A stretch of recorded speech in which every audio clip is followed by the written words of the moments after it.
Today, I have with me a marathon runner, a fan of K drama, a lover of ramen, and she's one of the first YouTubers in India, a social media influence, Sharada Shroff. Thank you, Yay! Thanks for coming. Thank you for having me. And let's rewind back To and when we first met. yes, yes, when you were very, very young. Yeah. Like, was it, I think, over 20 years ago, na? Easily? Easily. Yeah, wow. Easily. I think it was even before I got married and stuff. Yeah, way before. We met as models first and then Yes. with like you getting married and then wow, yeah. I remember one day you called me. We did some show somewhere, and I think you were not very excited about what was going on. So you called me and you asked me, did you want to study or something? Yeah, I studied law Yes. eventually. So Yeah. you called me and you said, "What should I do? Should I pursue this fashion, thing? Should I do it? Do you think it is for me?" Do you remember what I told you? No, I have no clue. So- What I- No, so I think I remember that conversation. I said to you, if you want to study, that's a good thing. You'll have something to so fall I back feel like there on. were a lot of older people that I called for advice in the modeling space because I was like, I've done this, I've graduated. But that point, graduation was a very basic degree, Yeah. right? And I had this thought in my head that I want to do law and study more. Yeah. But then my parents used to say, why will you do law? What do you you're not gonna do it, just Yeah. keep living your life, model, do this. But in my head, I was like, it's not going to work long term. What next? And Yeah. so I remember I had called a lot of people that had been doing this for a while to ask, saying, what is your experience like? What do you think I should do? Do you think I should keep studying? And most people said, yes, study. So Our Indian way of giving advice. So Study. I ended up doing law. Yeah, but so thank you.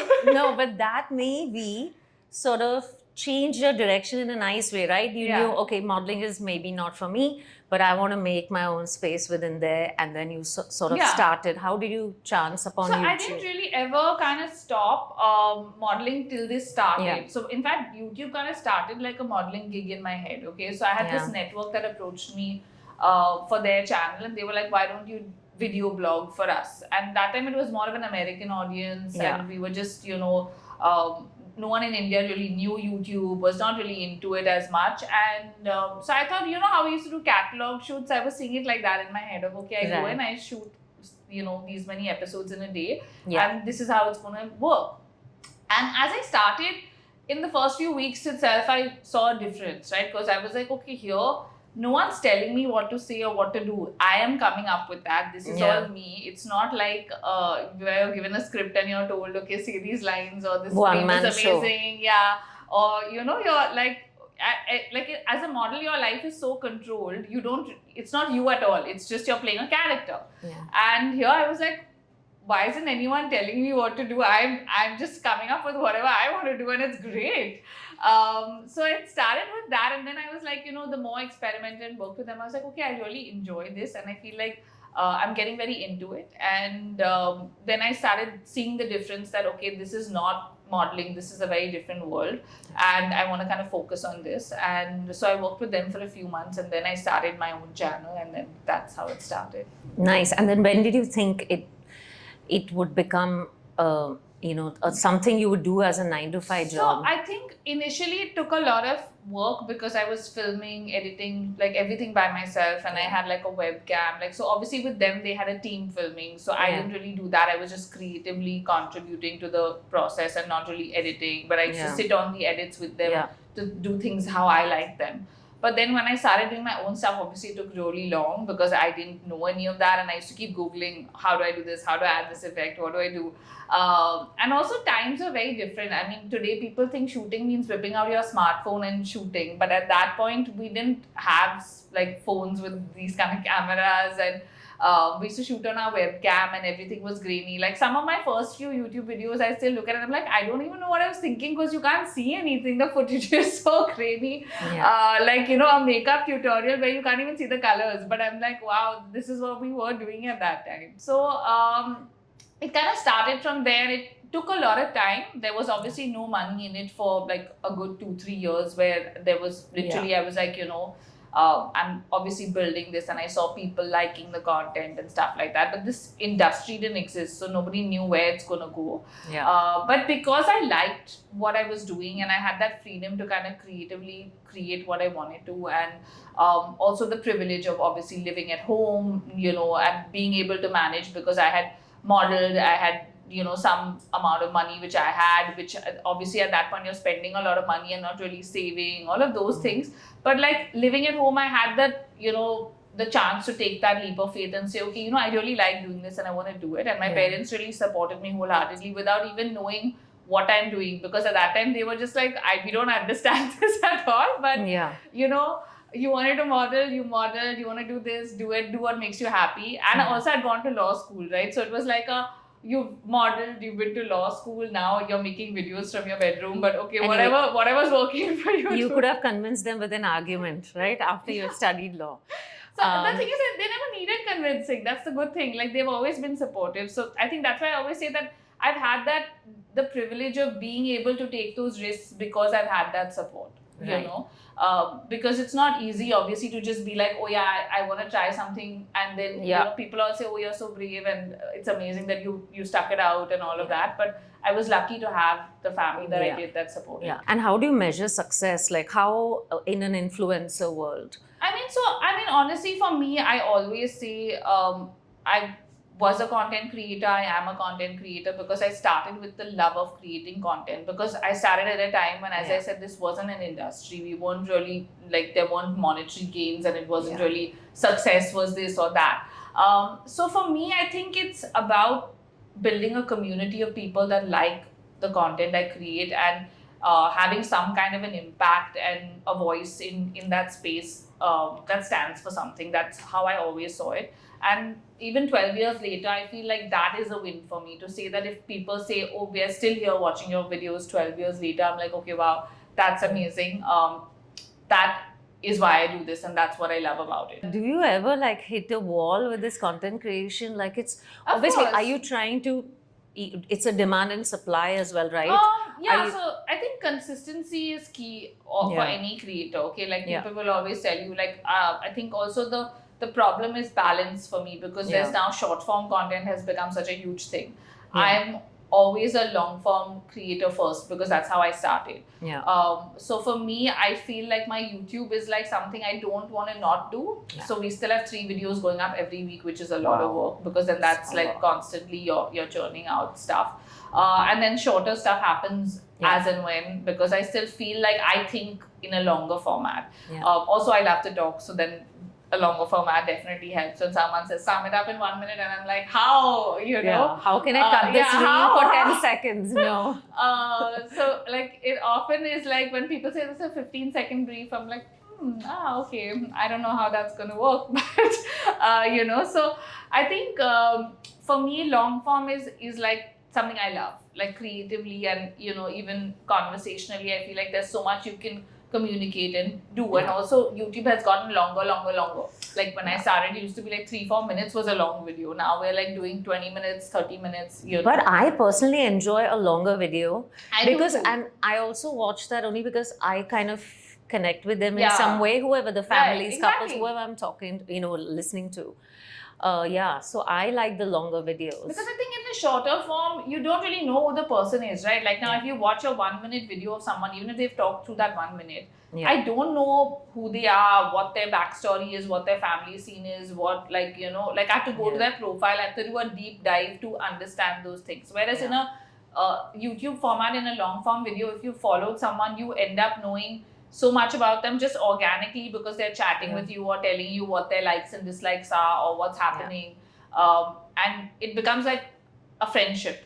Like you know that person. And because this is actually good, because if somebody puts any hate comments and stuff, you have a whole community sort of coming and supporting you and stuff. How do you deal with that? I mean, thankfully, I've been lucky to not get a lot of hate for the amount of work that I've put out or done over the last few years. So there have been episodes where you feel like, but I think you have to develop a thick skin and realize that this is a job in the public space. If you're putting yourself out there, not everyone's gonna like you. By nature, I am a bit of a people pleaser, so it does break. Like even that one comment will be like, "But why? What did I do to you? Or why do you not like me?" But then as I've grown older and matured, I've realized to be like, it's fine, it's okay. Everyone's not gonna like you. You're not everybody's cup of tea, and that's fine. And you have to just move on. And so a lot of times it's very irrational, or it's like it's just pointless hate where you're like, it's not even. But you are the Taylor Swift of the Indian YouTubers. No, I'm telling you, you have a great positioning. You're not controversial in a way where it's gonna, you're just nice. You're nicely dressed. It's never like something's, So I think that's also been a conscious effort, because I feel like in my time, YouTube was zero drama. Okay, it wasn't about like today. I think a lot of it is like not just YouTube but all platforms is about drama, or like people want to watch drama. They like that what's going on. Let me see the negative side of things also. When I started YouTube, it was a very positive, happy space, and everybody knew everybody. Everybody liked everybody. There was no drama. There was no, and I think for me, that's how I saw it. Where I was like, okay, I want this to be a space which is like clean, which is respectable, which is, you can disagree with me, sure. Don't like something I say, by all means disagree. But as long as you're not rude or mean, I'm fine with that. So I think that's where it always was, that space for me. So I've kind of stuck to that even now. So I think there's a difference in each person's kind of creative process, or what they want to put out or not. For me, it's always been about it's not like I've not shared the tough times. Like when I had TV, I've shared that experience with people, or I've shared other things as well. I met you. Yeah, you were. We were in Alibag. In Alibag. We dropped you to the jetty, and at then that point we didn't know I had TV. You like had when TV. I was really sick and I came and back. I had two little kids. And then the next day you messaged me. You said, "I've got TV." I was like, "What?" Because I was horrified, because when I went for testing, and the doctor told me, he's like, whoever you've interacted with in the last few weeks that you can think of, message them and tell them that if they see any symptoms, obviously they should test, because they'll catch it immediately. And I was like, okay, who all have I met? And I was just making a list, and I was so upset, because I was like, I can't believe. No, you were not well though that day. Yeah, I wasn't. So I came back for that reason, because I was like, it doesn't seem like flu, and I don't seem to be getting better with, Yeah, we were leaving a day earlier. And then I came back with you guys. So I think that's where, I think for me, like all that is, like everything has been there. The good, bad, everything. But it's not, like I wouldn't want it to be a negative space in the sense. I would like to share both experiences, but I wouldn't want people to associate my platforms with like, I would not be seen hating on someone else or throwing shade on someone. That's not who I am. So and also people feel like it's a disease of the streets or something, TB, which is not true, right? Anybody can get it, and you could be. Of course, it's like when any, you're in public. Yeah, it's like any disease that you get, like malaria, dengue, and like that's the thing. I think we didn't have enough information. When I got it, I was like, wow, this is so crazy. Even as someone living in Bombay, don't know all the things. Like now I feel like I've done a PhD on TB, because my 6 months of being ill, I learned so much about it, and I was like, I want to share this with people, because people should be aware. Like even for my diagnosis, it took over a month, because people kept saying, oh, it's flu, it's flu, it's flu, it's flu. And then I was like, if I had been diagnosed earlier, maybe like I was lucky that no one caught it, or at least no one that I know caught it through me. Like, because I tried to reach out to as many people. Because that would have set a guilt, right? Yeah. So, So, I mean, I was like, oh my God, look, like this is like, like my worst nightmare. Like, I don't want to be spreading a disease to people. Like, having it is one thing, but like when you're like, oh wow, okay, this is like scary. So, And how has Vaibhav been through this thing? He helps you. Was he helping you shoot back in the days? Yeah, so I mean, he was like the first person that kind of helped with when I moved from a webcam to a DSLR to help me film and stuff like that. And then very early on, I think maybe 1 year into my channel, we started coupling. So we've been doing it the same amount of time, more or less. I mean, I think for him, really loves acting, so that it's not like he's like I don't want to have anything to do with this side. He likes both. For me, I was like, okay, I prefer this to modeling, so it was a very easy shift where I was like, okay, I'm not like I want to be myself and I want to be my own boss and all of those things. Yeah, you were So, ready to move on. I was ready to anyway. move on very happily. Yeah. But he's still like in both spaces and he really enjoys it. But yeah, he's definitely been someone that's been with me since day one because we met as models. He's a good and he's husband. Like, yeah, a good boyfriend and then a good husband. So we've kind of seen the whole, space together over the last over 20 years. Someone that features in all your videos, many of your videos, is your puppy Mars. Yeah. And I know you're quite an animal activist. How do you think social media is really helping with this animal welfare? I mean, I've always been someone that's had dogs Yeah. my whole life, So I grew up with dogs, so I kind of always feel very connected to dogs, and I've always had that it used to be like a sibling level connection with as kids. Now with him, I feel like it's like a mother-son bond because he's like my baby. But like with him, I think because he's a rescue, obviously there's a very different, type of love. And I think my last dog before him, Ruskin, he passed away when he was 16. Wow. So we had him for really long, and then there was a period of 2 years with no dogs, and then my parents were obviously like missing a dog. I was missing a dog, and then I was like, Yeah. you know what, let's just adopt one.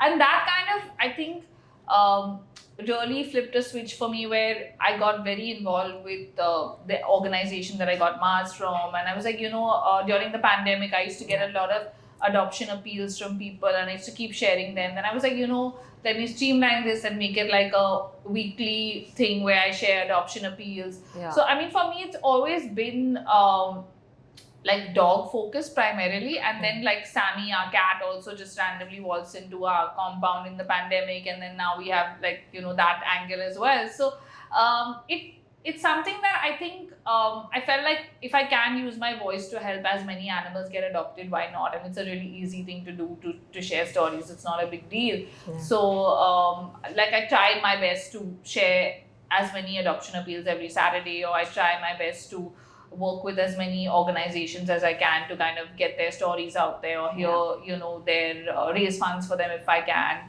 So do you feel like because your voice is out there and everybody's listening, do you feel that responsibility of the stuff? Have you ever, because you've never said anything political or religious or anything that's going I actually around. do. You? I do How? talk quite a bit. I mean, Yeah. I've in fact spoken about quite a bit, even like about things I don't agree with when things Yeah. are happening in our country. I speak about Yeah. it quite a bit because I just feel like this is not a time that you can be quiet about Yeah. stuff. So I feel like if it's something I don't agree with, I Yeah. do use my voice to kind of put myself out there and say, I don't agree with this in a respectable manner. Yeah.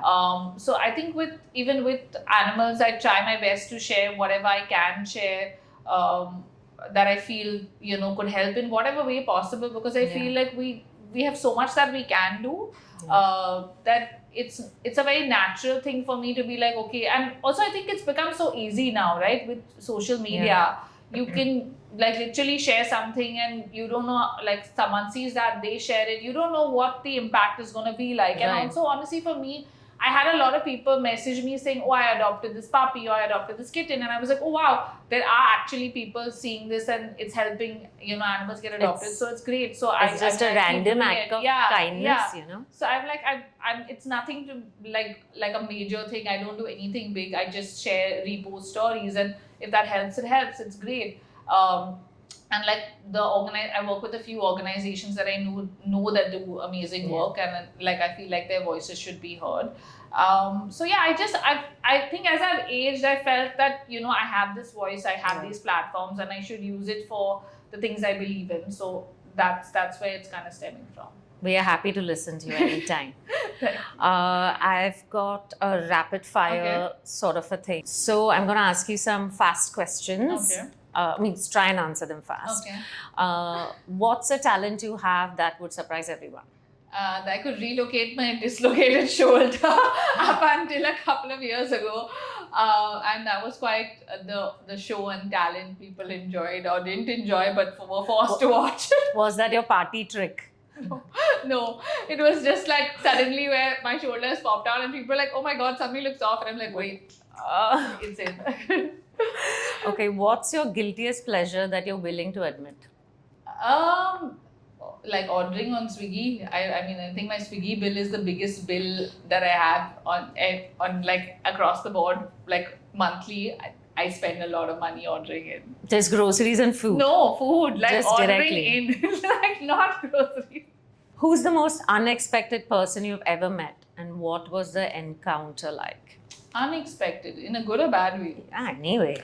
I think for me it would be Lewis Hamilton because he's the like one person that I would fangirl over, and I happened to see him when he was here for the Indian GP many years ago at an event, and I was a full fangirl, and I stood there with his biography, being like, "Can you sign this?" And he got off stage, walked up to me in the crowd, signed it, took a picture with me, and walked off. And that was very unexpected because I was like, okay, I don't know if he's gonna if I'm gonna actually see him up close, but he came to me, signed it, took a picture Wow. with me, and all of that. So it was Yeah, like- you're a F1 fan. Yeah. I've seen you on your Yeah. stories sometimes So, when the things are on. so that I think was unexpected, but like the nicest encounter. What's the most awkward situation you've ever found yourself in? So there was, I mean, one that I can recently think of was really funny, but I thought I was at, there are two really famous Japanese restaurants in Bandra, okay? Yeah. And one of them is where we drove up and we were like, okay, can I get a table? And they were like, okay, in 40 minutes or whatever, you can get a table. And I was like, oh, that's too long. Okay, forget it. Yeah. And then as we were driving away, and I was like, why don't we just run some errands and come back? Yeah. And the food is amazing and stuff. And as I put into Google to call and say, we're coming back, and I called, but the first number was the other restaurant because it was, like the sponsor, and I didn't see the name. I just clicked and I said, and the lady was in the red dress. I just came and, I'd like that table. I'll come back in 20 minutes. And they were like, yeah, cool, great. He also didn't say, I don't know who you are, nothing. Yeah. And then I reached the first restaurant and the guy is like, you said you don't want the table. And I was like, but I called back and I'm having this whole, elaborate conversation. And I'm like, how can you not know I called? Look at this, look at that. He's like, what number have you called? And then he dialed the number and he's like, it's another restaurant.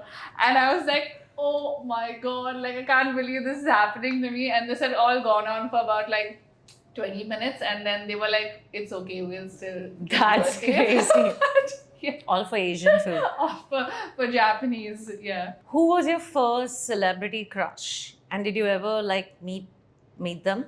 I mean, I think when I was a kid, I'm gonna say obviously the usual. There was Ricky Martin, who I was obsessed with. I had posters of him all over my room and stuff, and then obviously all the bands and whatever. But I think my first real proper fangirl crush was Lewis Hamilton, where I was like, okay, this is the one person real. I would fangirl over even today. I mean, I've met a lot of people from different walks of life, and I've never felt that oh my God. Yeah.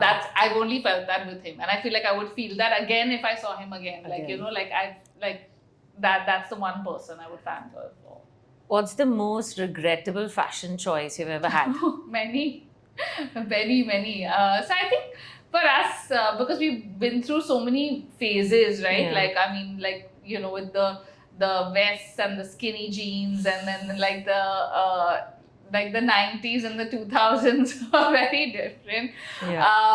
I think that a lot of my choices then, today I would I look at those photos and I'm like, wow, what was I thinking? Cringe. But at that time it was so cool. So I don't think it's and currently I think for me I'm very comfortable with experimenting, and I dress for my mood, Yeah. and I'm not I'm okay, you don't like my outfit, that's fine, I like it.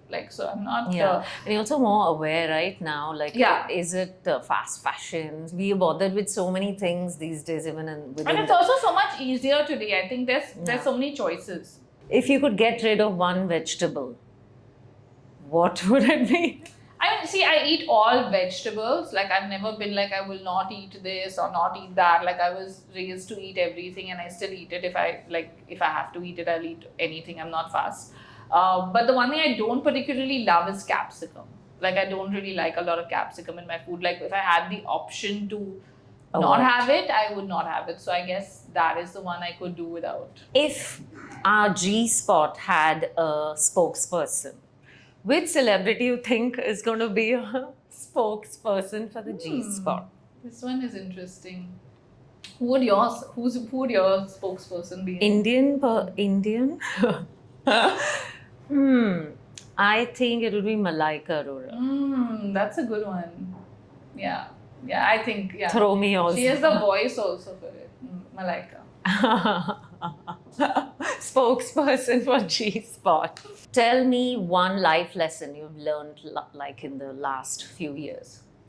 I think that everything happens for a reason and you learn from it, because I think that's been my constant in life, and I've had ups and downs and whatever, and I've just kind of learned from every experience, whether it's good or bad, and it's kind of molded me into the person that I am today. So I think for me that has always been a constant. And I'd say in today's world, if we're looking at social media and digital and whatever, I think the lesson I would have probably learned, and I will tell everyone, is that most of what you see online is not real. Yeah. So that It's edited and I mean, edited heavily, yeah, but also like it's not just the edits, it's also what you're being fed or what you're being told, or the story or whatever. Like, like I'd say 99% of what you're seeing online is not real. So don't believe everything you see. And now that you're in your 30s, when you look back, what is that one skincare product you think is the most essential one? Forgetting all the things and keeping it I'm first really lazy when it comes to skincare. I've been honestly blessed with having good skin in my 30s. In my 20s, I struggled with acne quite a bit. But after I managed my hormones and got them balanced and whatever, then I was like, okay, now I'm lazy to do a lot because I've already suffered and done a lot. So I like to keep things simple. And I think the one thing I really feel that works well and works for me is a good night cream. Like, I feel like if you have a good night cream, everything else can take a back seat, and you can just keep it easy and just, cleanse, have a good night cream, and you're good. Everything else is an add-on and a bonus. If you have the time, money, effort to do it, then that's great. But I think that is one thing I now don't skip. Like, I'm like, okay, I need, like, I keep changing my night creams, but I need like something at night. What's a song that makes you dance no matter what? A lot of songs. So I am actually someone that loves music, and I'm always dancing, even though I can't really dance. But I would say like a lot of like Elvis and the Beatles. I really like the oldies and that space of music, because I grew up listening to that.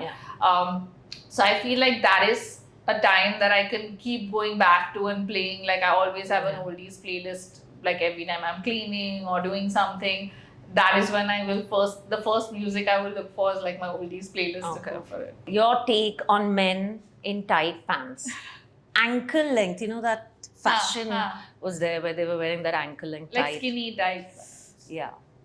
I mean, I think if they have great legs, why not? I mean, like, I don't, I think it depends on who's wearing them and how comfortable they are. So I mean, I feel like as someone that's modeled, you also know this. If someone is uncomfortable, whatever you put them in, it doesn't work.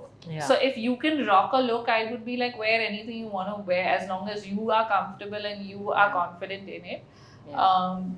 Go for it. What's one weird smell you secretly enjoy? The in Colaba you have the dead fish smell everywhere as the tide goes. I grew up smelling it like if you go early mornings at after midnight around 1:30 when the tide goes out or whatever, there's this, and I think that's the time when, obviously because we don't have a lot of pollution and whatever, that it really suddenly you get this whiff. And I'm like literally the only person, like people in my house think I'm like nuts, because I'm like it's like, oh my god, what is that smell? And I'm like, this is the smell. This is my favorite this smell. Is the smell of Colaba. So that is one that I really enjoy. Thanks for coming, Thank you Sherry. for having me. This was so much fun. Like, we've gone back through memory lane with 20 years. Yes, we've I think had a few touch points in life where I think they were all sort of turning points in your life. So that's awesome. Thanks for coming, making time for me. Love you.